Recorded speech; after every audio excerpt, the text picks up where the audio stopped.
বিপজ্জনক। সাউন্ড সার্ভিসের সাথে যে লড়তে আসে তাদের দু পায়ের নিচে ফাঁক হয়ে হাওড়া ব্রিজ হয়ে যায়।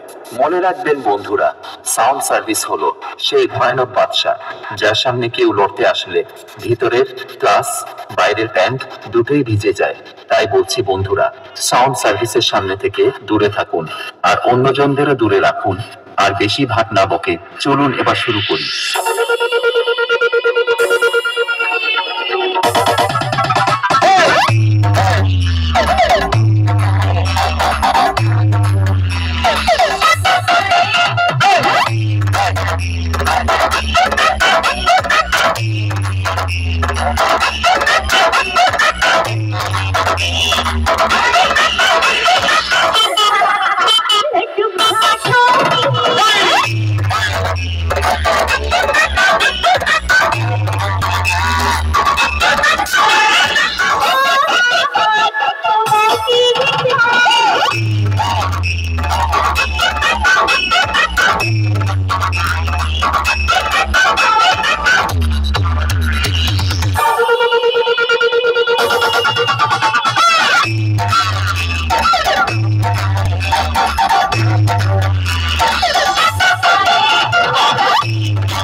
इतना घटिया बजाया कि जूता लात खा के हलाल हो गया। हम वो जूता लात दे सारे कुल बेइज्जती करवाती है तू। हम है competition king. Sound service present Bankura থেকে zero high music production Kolkata থেকে।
चौकीदार पहरा देता रहे, कहता रहे जागते रहो, जागते रहो।